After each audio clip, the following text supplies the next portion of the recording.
Hi everyone, it's Miss Anna in the Lake Success office back for another Therapy Tip Tuesday. Today we're going to be discussing and reviewing some strategies for fluent speech and also discussing some activities that you can use at home with your kiddos who have fluency goals. So first we're going to work on some strategies. We have deep breathing, nice and simple, in through the nose, out through the mouth. We want to make sure during this that our kiddos aren't having any tension in the neck, in their shoulders, or in their chest, just out through their belly.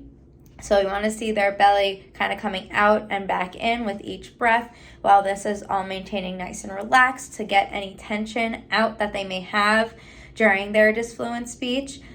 We have easy onset, which is a slow initiation of speech using those first sounds to stretch it out. So we have a nice easy flow into their spontaneous speech.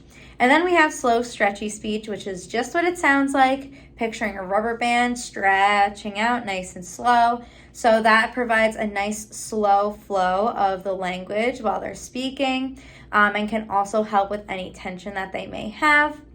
Some activities that we can work on at home. We have games, so guess who, charades, 20 questions. There's a card game, Old Maid, that's great to play.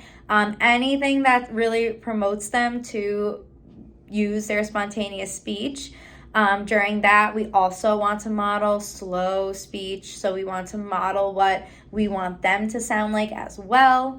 And then also games just have a really low stress, low key way of practicing their fluency goals.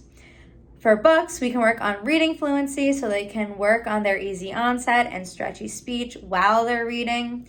After reading, you can ask them WH questions, relate their book to real life, anything that gets spontaneous speech going. Again, using their easy onset and stretchy speech, so that's good for more spontaneous language.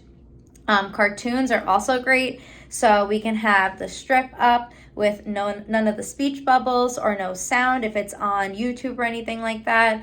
Have the patient predict what's happening or what's going to happen, or they can tell their own story. So it's a great way to let them have their imagination run wild and have fun with it, and also promotes a lot of spontaneous speech and a lot of opportunity to practice their strategies.